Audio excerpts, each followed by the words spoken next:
আসসালামু আলাইকুম। ইন্ডিয়ার অনেক ভাইরা আমাদেরকে নক দিচ্ছেন, আপনাদের গার্মেন্টস ব্যবসা সম্পর্কে অনেক প্রশ্ন একটা একটা করে উত্তর দিচ্ছি। এখন আছে আমাদের ওয়্যার হাউসে, এখানে ইন্ডিয়া যাওয়ার জন্য মাল রেডি হয়েছে এবং আপনাদের প্রথম কোশ্চেন হচ্ছে পাঞ্জাব বা অন্য শহরে পাঠানো যায় কিনা। যায় না, আমরা শুধু কলকাতায় পাঠিয়ে দিতে পারবো, আপনারা নিশ্চিন্তে কলকাতা থেকে রিসিভ করতে পারবেন।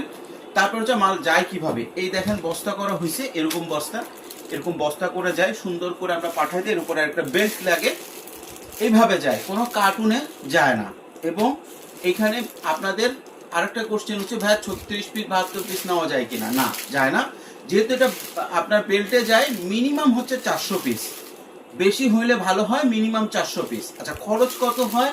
খরচ হচ্ছে টি শার্টের জন্য আগে 18 টাকা লাগতো, এখন 20 টাকা লাগে, এই বর্তমান যে সিচুয়েশন যাচ্ছে। আর আগে 35 টাকা লাগতো, এখন 38 টাকা লাগে হচ্ছে প্যান্টের জন্য। এবং